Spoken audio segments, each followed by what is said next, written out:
Hello, hello, and welcome to Super Happy Fun Pixel Edit with JimZip. With the and the fucking with the things and the summer and the whoa.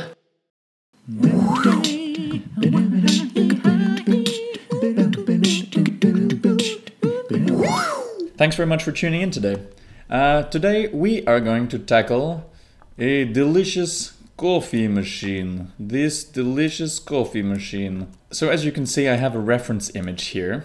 This is a coffee machine from an unspecified coffee manufacturing company / mega corporation. But it's a lovely design. So we're going to tackle this one today in pixel form. And maybe even animate it. I don't know. If I'm feeling crazy, who knows what's going to happen. So let's go make a new document. And I'm going to go for dimensions of about, let's go 250 by 200. That sounds about right. Create that one. And here's our canvas. As you'll notice, I'm using Pixel Edit, as I do in all my pixel videos. I do recommend it, it's a lot of fun. So support the little guys. Let's make a layer, a new layer, and call it BG for background. Or whatever you want to call it. You could call it elephant. Or deep sea diving game. Let's go for now, let's just make it white. New layer. Now I'm going to call this one coffee machine. Oh, not machines. There. You may ask yourself, why are we doing a coffee machine today, JimZip? Because who doesn't like coffee? Actually, there are lots of people that don't like coffee. But I love coffee. So let's get going. First of all, we got to do the body for our coffee machine. If you want to, you can grab the colors straight from your reference image if you don't feel like playing around and being super creative, which is what I'm going to do. Right click on your mouse will grab your eyedropper and you can drag that around to see what colors you're picking up. I'm going to go for the standard beige. This is more of a cream, isn't it? I might take it a bit darker just for now so I can see what I'm doing against this white, and you can see as well. And now we're just going to trace out the shape of our coffee machine. By trace I mean draw. Now I'm going to do this in a bit of an isometric style, which means we're going to go at 45-degree angles. And I'm going to start with the bottom corner. Let's take him up. That sounds about right. The front edge. For the front face, I'm going to get a nice, I'm going to change my brush to a circle. I'm going to blow it up. Here's the top. Let's take her back down again. The other side. Bada bing, bada boom. Straighten that up. Okay, so there's the front face of our coffee machine. As you will notice, it's black here. So I'm going to take a dark gray there and just do that straight up. Back to our beigey color. B on the keyboard will change you to a brush, strangely enough. These guys thought of everything. So that's the second line up there. We can now copy to get this top bit, I could do that and draw it down here and say, perfecto, but that looks atrocious. So what we're gonna do is copy the size of our brush from before, 46, and stamp that up here. It's okay if we go over our other one. I'll just fix that up now. Now I'm just gonna close off the space here with another 45er. That's probably too high. Oops, let's go from this one down to there-ish. Great.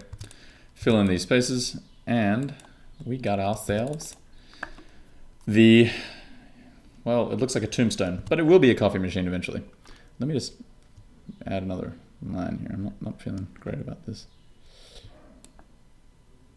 I think it should be like there, which means this circle is too far. So I'm just going to shift that over. I'm just going to shift this circle top bit over by 1 pixel, and that edge too can go in by 1 pixel. Great.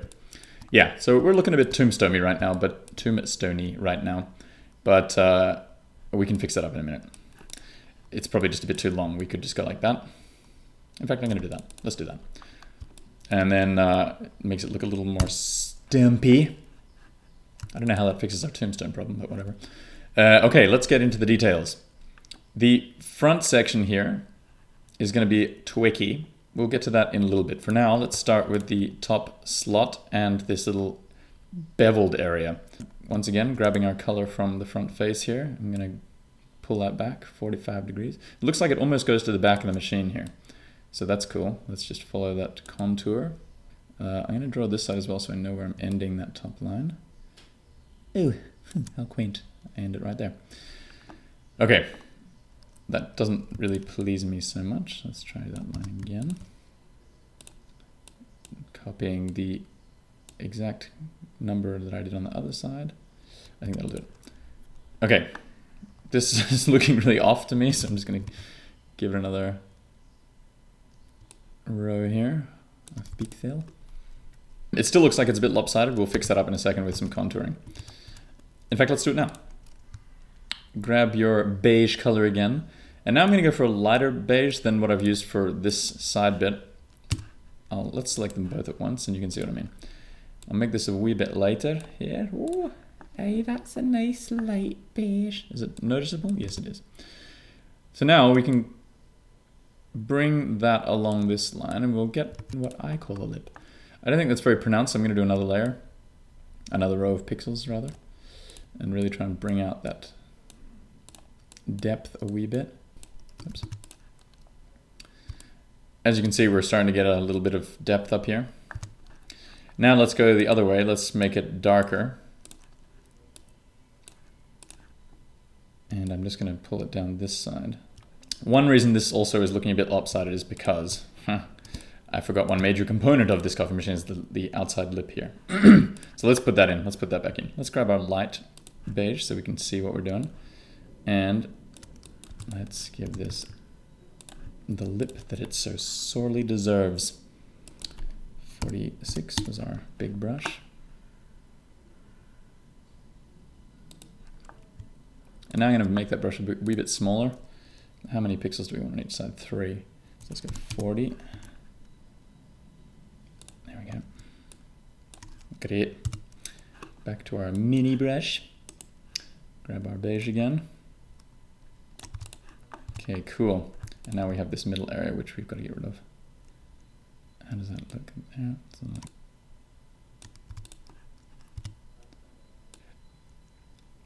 I'm gonna cheat a wee bit and pull this back in because it's still looking quite lopsided to me and I'm not happy with that. So I'm just gonna bring this whole lip in by 2 pixels back to the center a little bit more. Extend that out. Now, how does that look? That looks even worse. Okay, let's undo that. Bollocks to me correcting things. It's probably this side, to be honest. It's making things look funky. Yeah, okay. Well, look, let's not dawdle and spend too much time on that. For now, let's keep going. We're going to grab our front black again, make it darker. Gray, sorry, make it darker to black. And now we're just going to give it some shadows under here to really give the impression that this thing is just sitting on top of the plastic. And we could do this all the way around. And we will. I will see you in a second. Okay, welcome back. So I've just gone around and added shadow to the outside of this plastic area where it kind of, the same way it does on this reference image. So you can see that there's a bit of a lip. What I'm also going to do is just, I'm still not happy with this edge up here, so I'm going to go back to that again. And I'm just going to make it one more, a little bit deeper, 1 row of pixels deeper. I think that looks a bit better, yeah. Great. Oh yeah, I should probably also even up this top bit a wee bit. How should that look? Okay, great. So now the next part we want to do is the little capsule slot up here. The capsule slot is made of a chromy metal, which probably is plastic.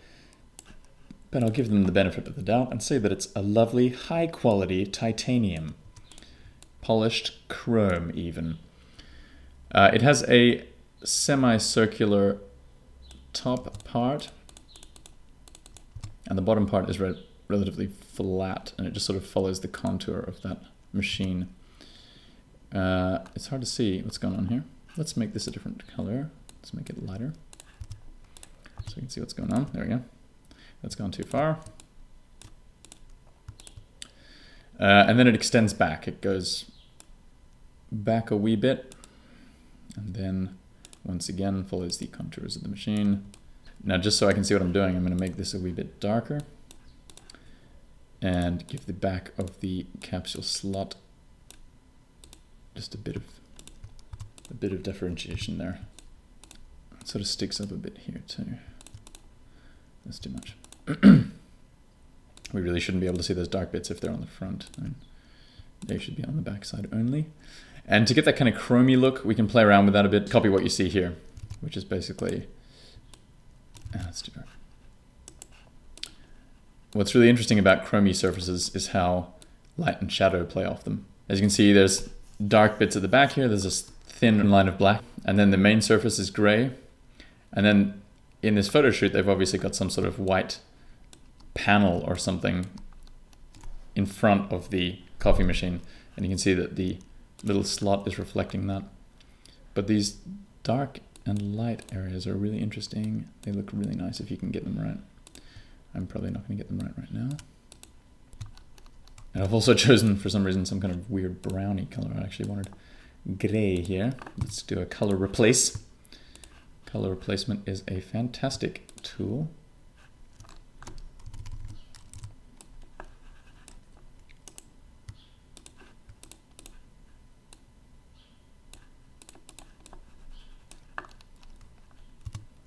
Sure.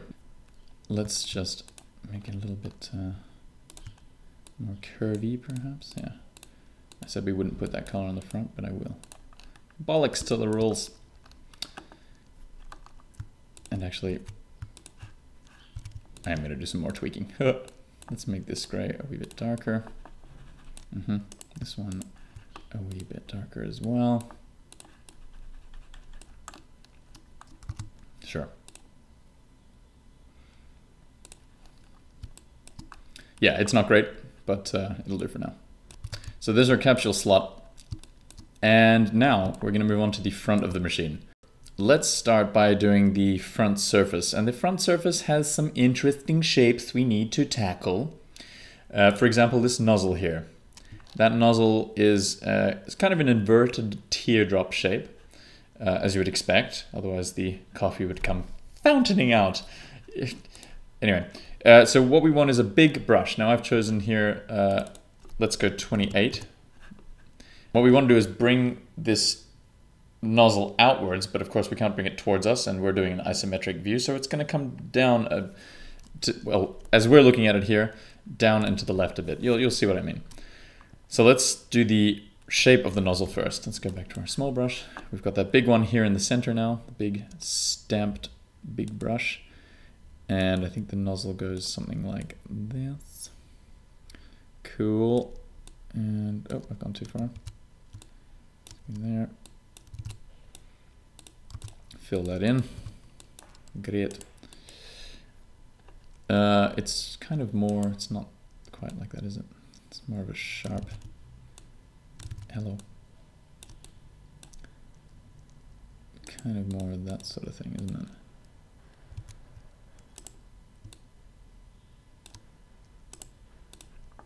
Yeah.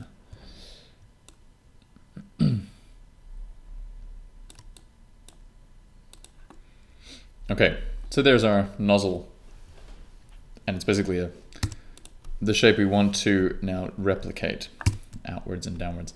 So I'm just going to bring a duplicated version of that. In fact, what I'm going to do is pull it over here for a second, and I'm going to make it a wee bit lighter so we can tell that it's our new shape. There we go. Let's pull it back down. Oop. I think probably, how far does this nozzle come out?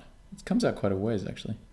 And following our isometric laws, we're going to go down and left the same amount each time.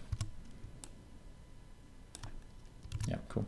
Okay, so now we have our back, the back of our nozzle and the front face of our nozzle. But as you can see here, the front bevels off. It's a nice soft bevel. You're not going to say that phrase many times in your life, but you will today. So let's grab this gray on the side here. I hope you can see my mouse. And now we're going to do the contouring of this surface. Now, again, as you can see here, the light plays off this nozzle in kind of an kind of a beautiful way, actually. It's not regular. It doesn't follow, you know, clear ring around the outside. It sort of breaks every now and then and gives this soft kind of, it's nice. It's a nice effect. So we're going to try and replicate that a wee bit. Let's do the front surface here first, this really teardroppy gray bit here, because that looks nice. Let's follow our general contour up like this on the other side as well. And now I'm going to bring my brush up, probably to about, I don't know, 20 this time maybe. That's good. I'm going to put it off center just slightly because, as you can see, it is slightly higher than the edge here where the bevel begins. It is still further in front. And I'm going to have to do that to these lines as well. Just put them off center a bit. Now I'm going to fill in this front area. And this bit's looking a bit funky, so let's clean that up. Cool. Okay. And now you can see we're kind of starting to get this 3D effect just because we've moved these shapes down at our 45-degree angle, following our laws of isometry. For some reason I've selected a color here that has got a bit of green in it, so I'm just going to make that gray again. And even a little bit lighter. And fill that in. That's our front. That's the front of our nozzle. And now we're going to do some light accents here.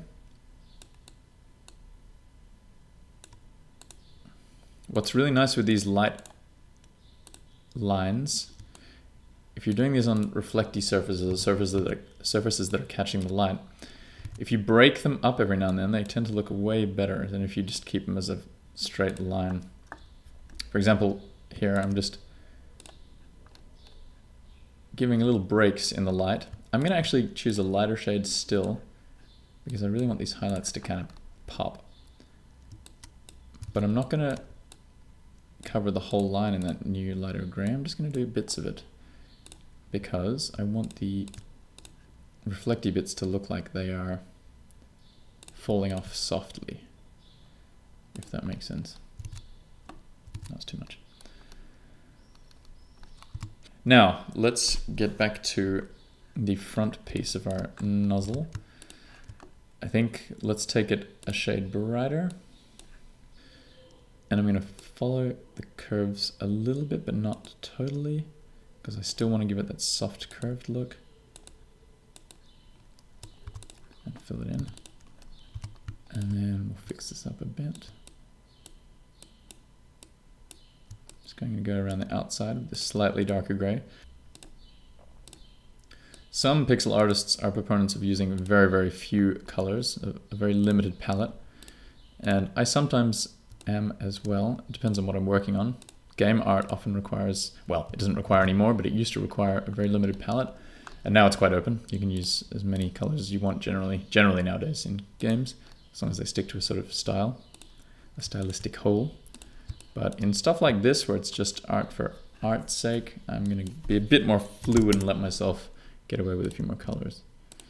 Like now. So I'm choosing a shade in between these two because I want to soften up this top level even further. Oh, watch your opacity, that can ruin everything. I'm just going to go around just the right side. As you can see, I'm sort of favoring the right side with these shadows. And again, that's because I want to give this the appearance of depth, and I want to also make it look soft.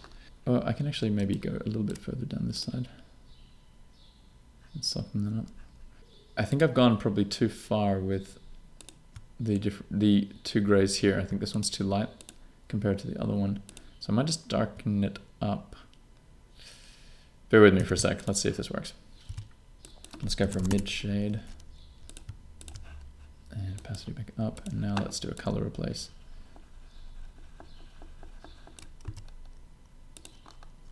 No. Okay, we might come back to this a bit later and tweak it a little bit to make it even better. But for now, we're going to move on. Let's go down to this grill here. This is this is where the capsules fall after they've been drained of their delicious, delicious goodness. So let's go for our shadow again, our shadow gray. We're going to draw a line straight across. I'm gonna go for a line, a brush thickness of about 3. That gives me this crosshair shape. And this is what I'm gonna use for my grill. Go across like that. Duplicate, duplicate. Cool. Oh, what I should have done beforehand was the detailing. What I want is a lip on these so that they look like they are catching some light, like they've got a bit of depth to them. I can do this on the inside, like that. And now it looks like these things have a little lip to them.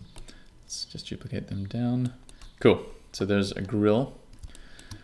In fact, we could even, what I'm going to do now is shift this one up by 1 and give that a lip as well. But maybe not so pronounced. Maybe slightly darker. Ooh.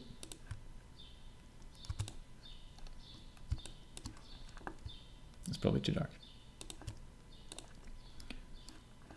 I don't want it to look like it's connected to the nozzle. Let's move it up. Let's move the whole thing up 1 more pixel. And I'm going to make the shadows of this nozzle a wee bit more pronounced.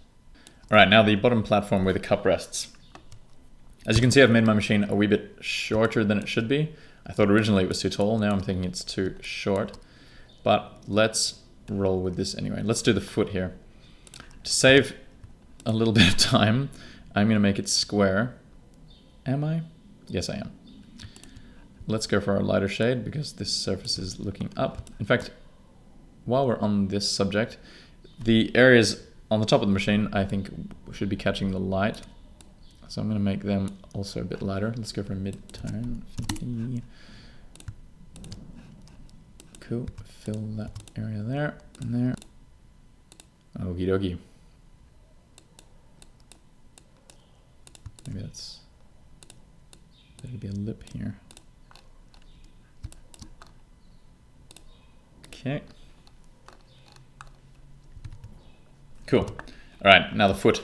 The foot. Same gray as on the top of our machine here. It's the same gray that's getting the light up there. We want to follow our 45-degree rule. Pull it across. Grab the other side, and hopefully the same height. Is it the same height? Yes, it is. Cool. And now we want to fill that in. Bam, bam, bam, bam. Get our side gray. Pull our foot down. And we want to copy the height of this. So maybe I'm just going to copy this line here. Put him there so I know, hello, how high I'm going. Great. And now I'm just cheating the design a wee bit because we don't have that much time. I don't want to spend that much time on this today. Oopsies. Okay. And I might just soften up the whole thing a wee bit by giving it a bit of... Okay, so there's our foot. Let's go straight to the coffee cup. We've got 2 transparent surfaces coming up. We've got the coffee cup and we've got the back here. And to do that, let's create a new layer. Let's go coffee cup. And at this point, I'm going to make the background dark because I need a dark background in my life. Ooh, that's quite dark. Yes, that'll be good. Back to our coffee cup layer. Transparent things in pixel art are fun and a bit tough. What you want to do is, as you can see here, with transparent surfaces like glass, the only things visible are the highlights, the lighting highlights. You can't generally see the material. You can't tell here if there's actually glass there or not. If you didn't see these highlighted bits, if they weren't highlighted, you would just see nothing basically. So glass is defined by reflections and highlights usually, unless it's a darker glass or, you know, what do you call it?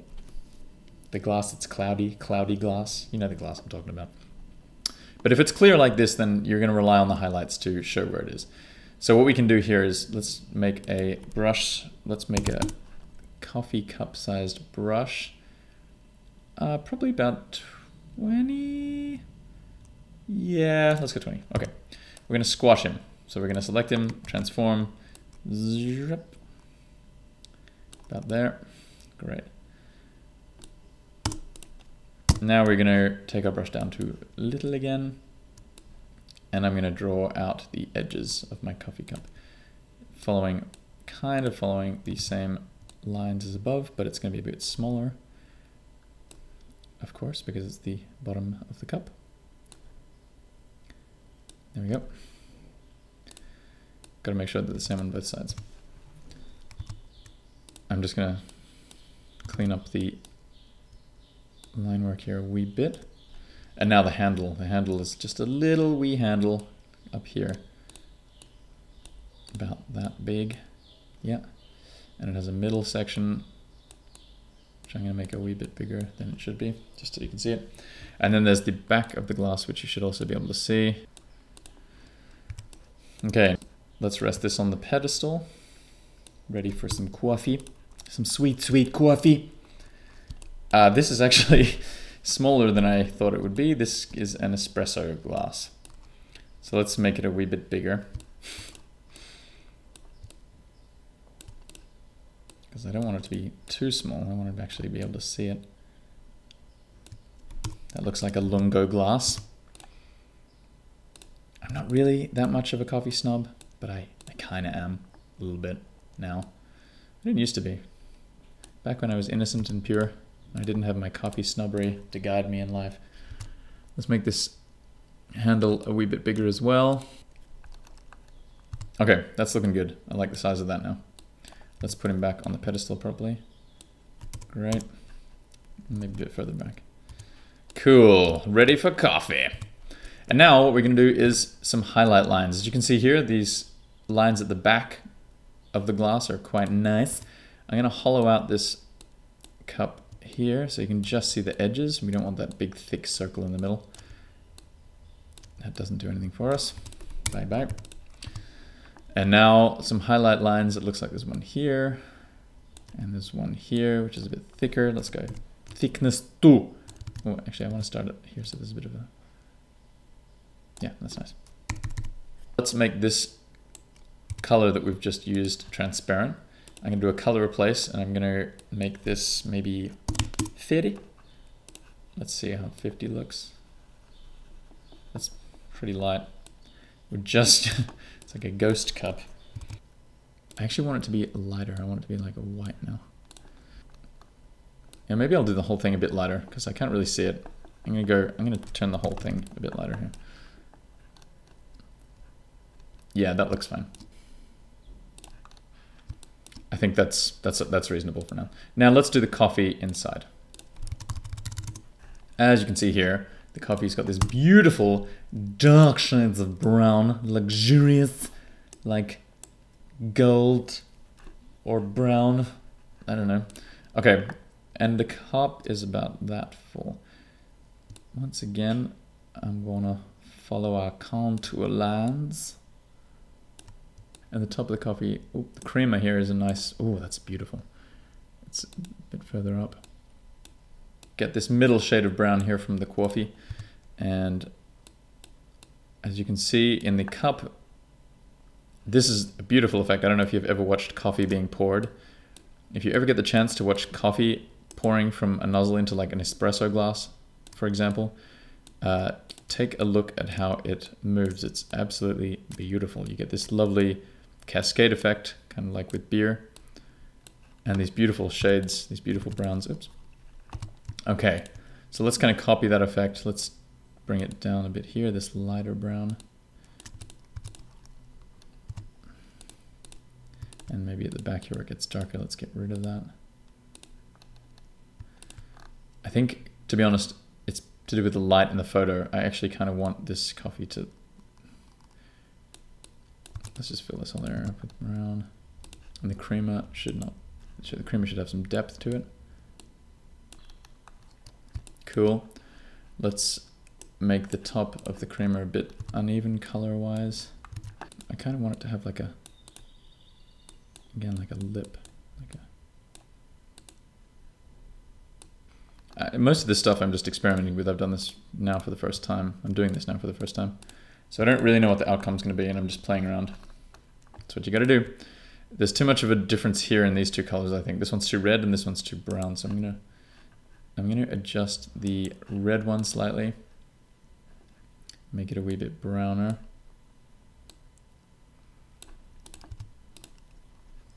Cool. And I'm gonna do that after all. I'm gonna offset it a bit after all. And now I'm gonna get a mid-tone between the super dark one, super dark color, and the brown coffee. And I'm gonna do the same thing, follow that line. Cool. Okay, that's looking not too bad. We're gonna do the same trick. We're gonna do the same trick that we used for the glass to do the canister at the back, which holds the water for the machine. New layer called water canister. I'm gonna put it above for now. Let's go for a big brush size again. Let's go 30. That's probably, it looks like it's about the same width as the machine actually. Let's go 36. Or slightly smaller, maybe 40. I don't want it to be too big. Yeah, maybe 40. Okay, bam. And I'm gonna squash it. The problem is with circles, especially in isometric view, it's going to be really, really tough to get them looking right because you can't skew. Okay, well in this program, in Pixel Edit, at the moment there's no skew tool. So usually you'd be able to grab this handle and move it side to side. And this one, top one would stay still and you get that skewed circle, a nice skewed circle. We can't do that, so I'm not going to because it's going to look really awkward. What I'm going to do instead is just flatten the circle and use it as is. And it's going to look a bit off, but that's them's the breaks. Bring that line right down from the side of the canister. And now we're going to copy this circle here for the bottom. I'm going to leave it about there because there's also a part, oh, that's too high. There's also a plastic part at the bottom, the foot that it rests on. It's about the same black as this. Let's do that. Oh, hello. There we go. And once again, the same circle for the foot. It's a bit too far from the machine, I think. Let's just lower the whole thing down a bit. There. And there we go. Okay, so there's our foot. Let's give it a bit of a lip though again. This is a shadow underneath the canister. And you can now go ahead and delete the insides of that. You can make the circle, oh, what have I done? What I want to do is the bottom of the canister here. So let's just do that. Cool. And now we want to fill the canister with a water. I'm not really a fan of making water blue, but in this case, we've got to make it look like it's water. So let's do that. It's almost full. Let's take it up to about here. We need to follow the contours of our top edge again. Fill that in. Hello. There we go. And I'm also going to now, oops, hello. I'm gonna make it a bit, is it lighter or darker? Let's try lighter.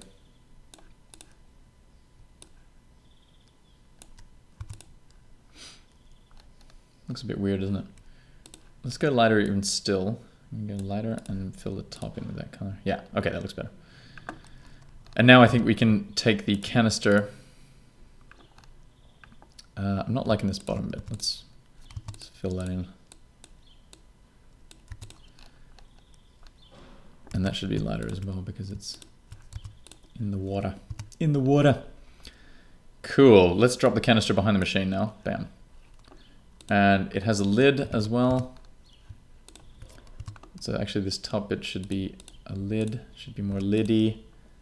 Let's go our dark black for the edges. Let's give it some light accents. There's also this weird lid. And some shadow underneath. What's that dark gray? So let's bring this side. The sides are way too dark here, I apologize. Let's bring them down.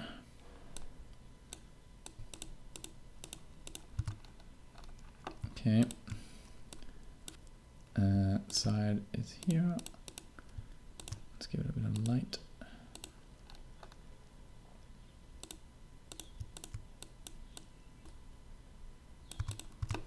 Cool. The top of this lid, I'm just going to make this light shade. Some highlight as well. Cool. Now we can probably color in the bottom. Like, oh, I do. Keep forgetting I'm on a different layer where it's not filled.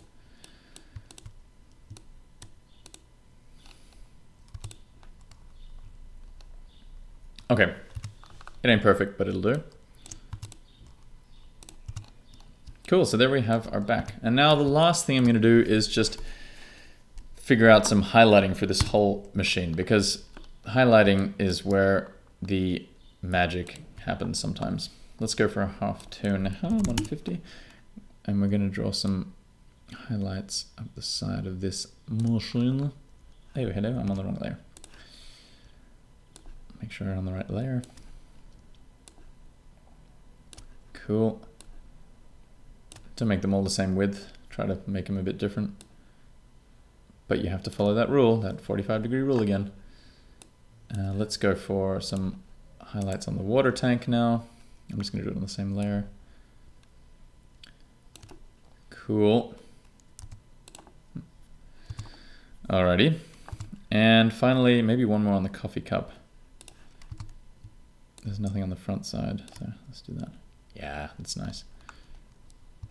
On the front of the machine, let's give this top bit a bit more of a specularity boost. Cool. Is that too much? Probably. Okay. Cool. Alrighty. And then finally, I think maybe even up here. Even up here, there's sort of like a bit of shine going on. Oh, I forgot a little bit back here. Looks like there's a bit of placky that comes around the side there. Let's give it a bit of a lip as well.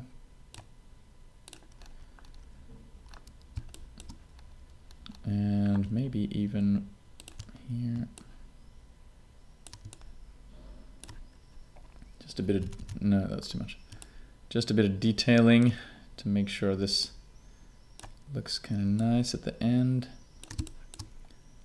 Because this back is curved as well, so I think he needs a bit of shadow work.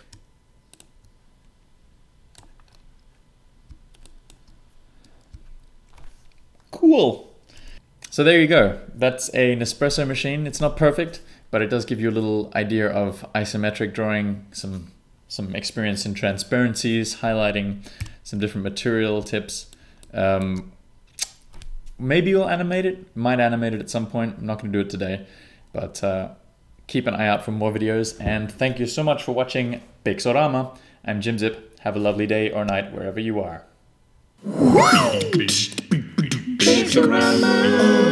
Pixorama. There's a couple of things I noticed after finishing that video which we could have worked on, and I'll just mention one or two of them now. Firstly, the machine that we did is, well, I think it's far too long. It just stretches back too far. So what I did was I went and shortened it up, and the way I did that was just selecting the top and this half of the machine, and then just walking it down until the machine got to a length that I liked better, which looks a bit more coherent and a bit more in line with this design. The second thing is we could go into a bit more detail and do stuff like shadowing. For example, this nozzle here, it looks like our lighting is coming from this direction, because that's where we've done our highlights on most of the surfaces. So the shadows would fall on this side in that case. So for example, we could do shadows for the nozzle that come down like this, or, you know, what have you. We won't do that for now. And there's a couple of other little things that irk me about this, but in general, it's okay. Like I said, not perfect, but it does give you an idea of a couple of different ways of going about things in pixel mode. And I hope you enjoyed it. Please join me for my next video, whenever that arrives. Bye.